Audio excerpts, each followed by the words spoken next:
It's our first morning in Tanzania. We just woke up after camping last night in a heavy thunderstorm, and we got to camp at like 7 p.m. Pitch black because we spent 5 hours at the border trying to get our car across, trying to get our visas, and it climaxed when a military officer brought us into his corner office, shut the door, and asked us for a cold drink. We said no, he asked us for money. We said we don't have money, he still asked us for money. This went on for several awkward minutes, and then he let us go. We did not pay any bribes.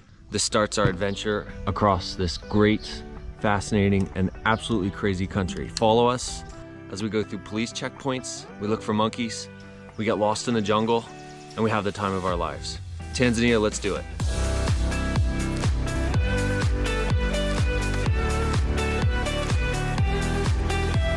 We're Suhei and Lucas. We're from the United States and Mexico, and we're on a lifetime journey to visit every country and territory in the entire world. Along the way, we want to visit the most wild places and have the most incredible experiences with the most incredible people. We're in Africa as part of a 3-month expedition to drive across the continent and back in a 4-wheel drive truck that we can camp in, sleep in, and cook out of to get to the most wild places. We started in Mozambique, crossed South Africa, Botswana, Namibia, Zimbabwe, Zambia, passing through Malawi, and we'll finish in Tanzania. First road in Tanzania, it's the dirt path to the campground. Look at how muddy this is. Look.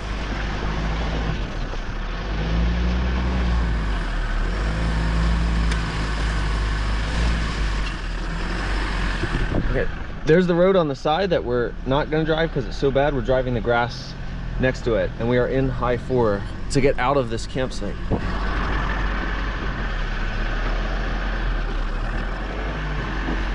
Yeah, an inch of rain every day destroys roads. And everyone in Tanzania has motorcycles anyway. Cars are a luxury. One of the first things we noticed in Tanzania is that while the villages are relatively traffic-free, the cities are a different story. Our first stop was the exciting and congested city of Mbeya. We were just driving and we were stopped on the road by the police. Apparently the president of Tanzania is about to drive through here. There's like 100 cars going super fast. They're like bodyguards, Tanzanian Secret Service. Watch what happens.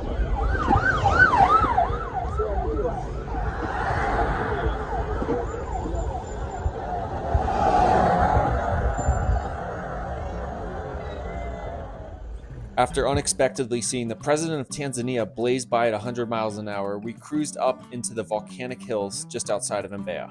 We're driving the rough approach road to Lake Nagosi. We were not supposed to drive it because no one else does, unless you're on a motorbike, but we live for the adventure. We love bad African roads, and this is a good one.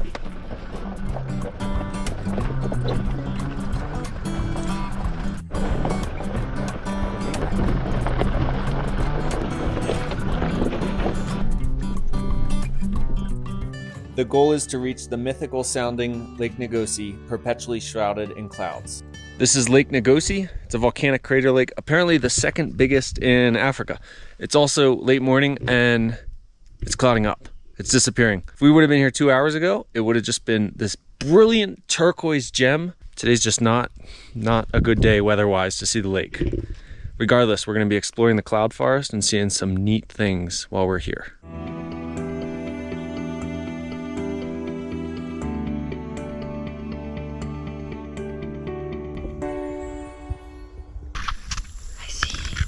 Green with a long tail. It could be a turako. It's like a different species. Where is it? It's over there. Look at it.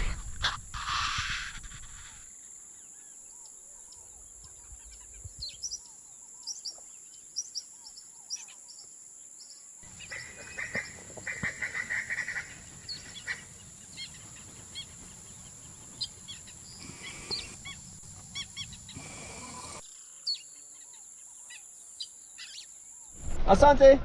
Asante! Journeying deeper into Tanzania, we have all sorts of sights from the roads, which vary greatly in quality. However, one of the consistencies is that there just seems to be endless checkpoints. The main highway is paved and smooth and fast to travel, except you have to stop every so often to deal with the police. We had some interesting encounters, yet proudly I can say we never paid a bribe. So that was an immigration checkpoint.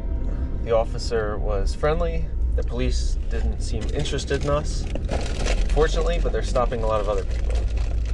So who knows? We read on this road that there's lots of corrupt checkpoints where they fake speed traps, or they fake things like you cross the solid white line, whatever. So we're prepared with our dash cam, with our secret GoPro recording. We quickly learned that Tanzania doesn't only try to rob foreigners through police checkpoints. The national parks are outrageously priced. It's about noon now on a Sunday. We just tried to visit Kutula National Park. It's this high altitude little park here in the south of Tanzania. Apparently just this majestic landscape of blooming flowers and crystalline waterfalls. It sounds really great, but there's no photos online. So I tried to do research and there's not really any info on it. They stole a couple of flower pictures from Carrizo Plain in California and said this is our park. So I didn't know what to expect. So we drove all the way up here. We figured there's got to be a reason that no one comes here because there's no info online. We got here, so we looked at the tariffs to enter, and it's $30 per person per day. Okay, and per day is per calendar day, not per 24-hour period. And then $150 per vehicle per day, and then $30 per night per person to camp. So we were going to camp. We were going to check in at noon today, check out at noon tomorrow. And the total to do that for one night in this little national park is $540 US. So we left. We didn't go in. There's no one else there, unsurprisingly. No one's going in. This is why no one visits your national parks, Tanzania. Aside from the big ones like Serengeti, which is even more expensive, all these other little parks that are probably really beautiful, they're just not worth paying $540 US to visit. We're not going to pay it, and I don't think anyone else is. So goodbye, Kutula. Maybe you're beautiful, maybe not, but we'll never know. We left and found a free campsite, which was better than I could have ever expected, as often happens in Africa. How's this for a campsite? This is really remote. We don't know there's someone here, but we know there's like a public campsite here. But we don't know who owns it, who's in charge, who's the host, who knows? But we're here. So we're just gonna hang out here, and there's probably somebody in the bushes watching us. They'll probably come out, tell us they own it, and ask for like $4. And I'm totally okay with that. Wild camping in Africa is possible, but you know, there's just always a lot of people just appear out of nowhere. They come out of the bushes. It's safe, but they bother you. To pay $4. Muzungu. Yeah, Muzungu. Especially her. I mean, I kind of blend in. The face, the hair. She doesn't I'm blend in. 1% black. Yeah. He is the guilty. Anyway, this is Mbuti campsite on the filthy but beautiful river downstream of about 100,000 people in the mountains.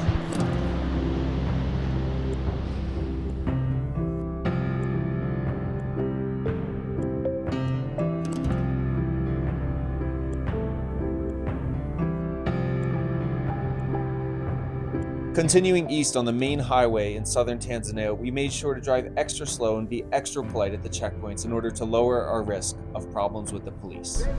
Hi, how are you? I'm good. How are you? Hello. Jumbo. Jambo. Mzima. How are you? Good, and you? Okay. We don't speak Swahili yet. No speak Swahili. Maybe eventually. Okay, continue. All right, thank you, sir. Okay.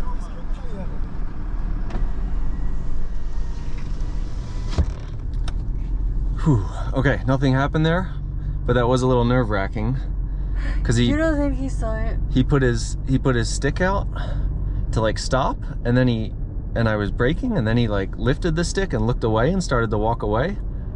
And so I started to accelerate away from the checkpoint, and then another taller police officer said, "Oh, and the guy with the stick looked back at me and said, "Stop." So I stopped, and then he just came over and just said, "How are you?" We told him we don't speak Swahili, and he smiled and waved us on. So who knows what that was about? Who knows why he stopped us? But nothing happened.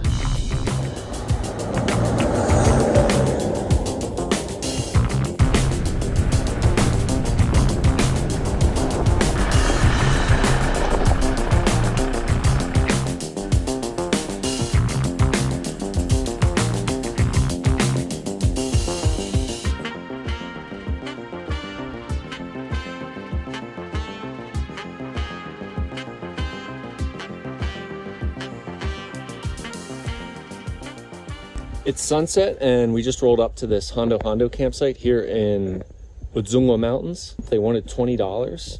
We're kind of like, yeah, I don't know, maybe. And the boss is like, all right, you know what? I can give you one of the tents for the same price, $10 a person.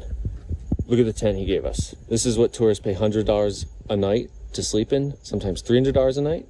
We've always wondered what it's like, and now we get to spend the night in one of these glamping tents. I think it's worth $10 a person. Let's see.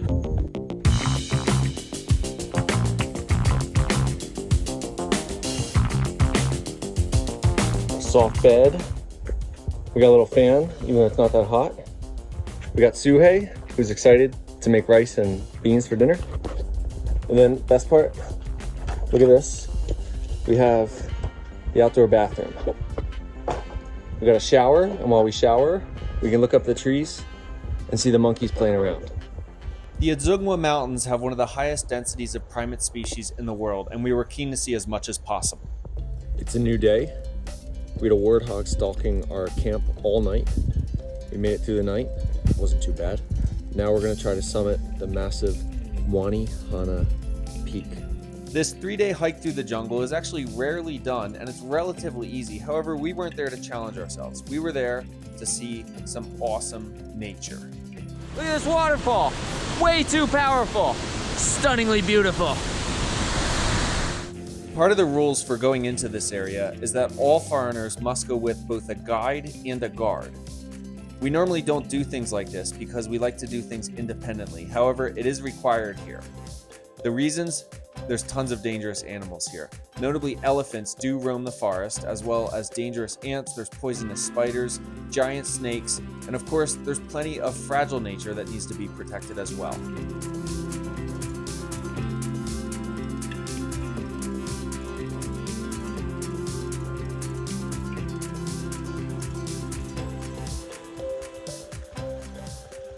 This is a forest cobra. It's very deadly, and Israel has no shoes.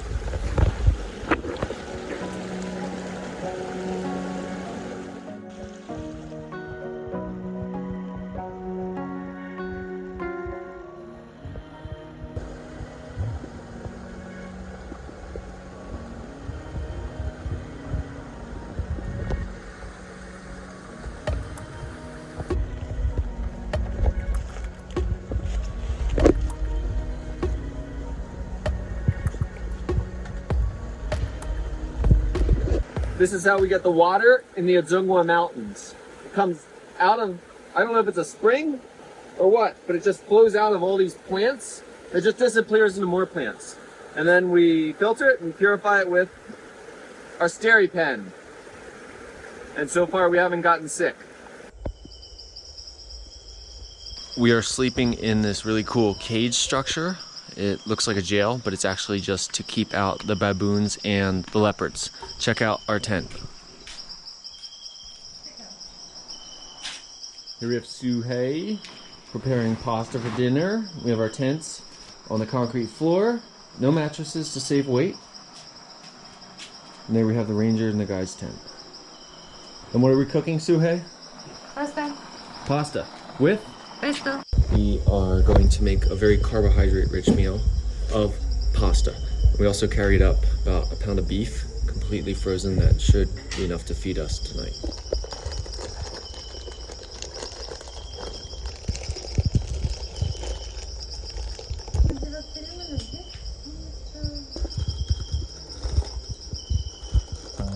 Summit day is a relatively mellow affair by mountaineering standards. You wake up at sunrise, you get ready, you go. The whole trip might only take 8 to 10 hours. However, it's a spectacular hike. It's relentlessly steep, and while you start in the lowland jungle, you progress up through the cloud forest, high into the clouds, and eventually above the clouds. It's got to be one of the best hikes in Tanzania. All the credit in Tanzania goes to Kilimanjaro, which may be deserved, but this hike is equally impactful on any traveler, including ourselves.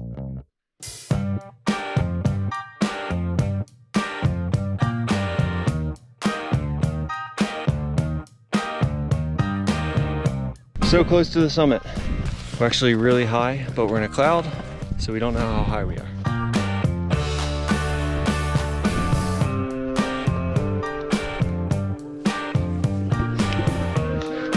We make it to the peak. Karibu tena.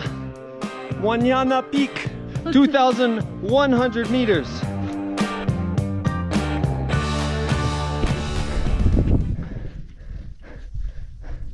And we don't know who carried this tower up here, but they must be strong. We are on the summit of Wanyana in Tanzania. We made it! Woo! Yeah! Sitting on this summit, away from the world, surrounded by nothing but jungle, was one of life's great moments.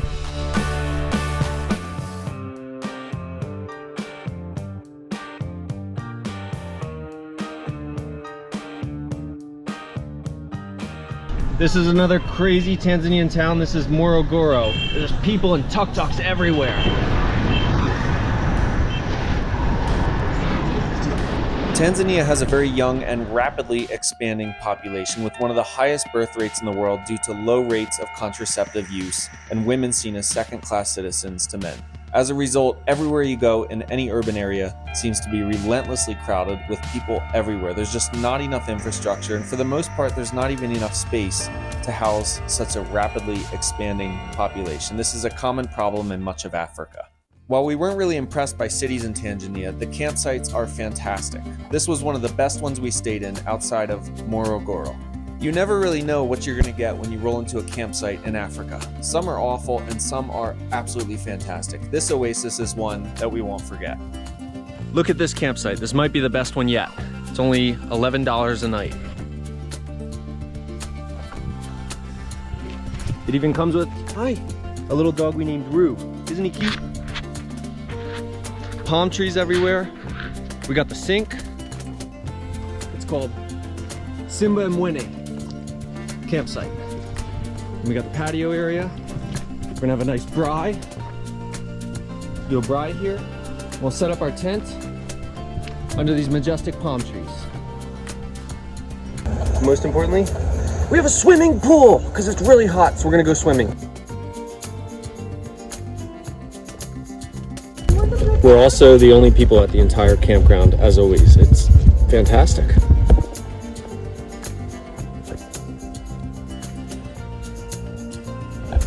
It's another good day to be in Africa.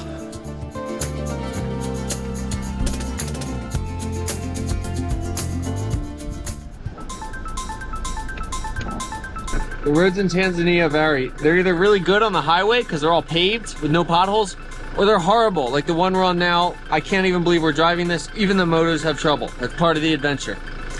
When we started this journey in Johannesburg 3 months prior, we made sure to get a high-clearance four-wheel drive vehicle capable of tackling remote and rough roads. Some roads in Africa are actually quite good, many are not. One big pothole can prevent you from reaching your destination, so it's better to be more capable than not capable enough. Jumbo! This was one of the worst roads that we decided to drive. It's not really that bad, but remember, this is a rental vehicle. We paid like $1,000 deposit on it. It's hard to get parts in Africa. Things are super expensive. It's really not worth the risk to damage or break your vehicle in a place like this, just to not have to walk the last 2 miles to the trailhead to the campsite wherever you're trying to go. It's better to be safe than sorry, because remember, this is Africa.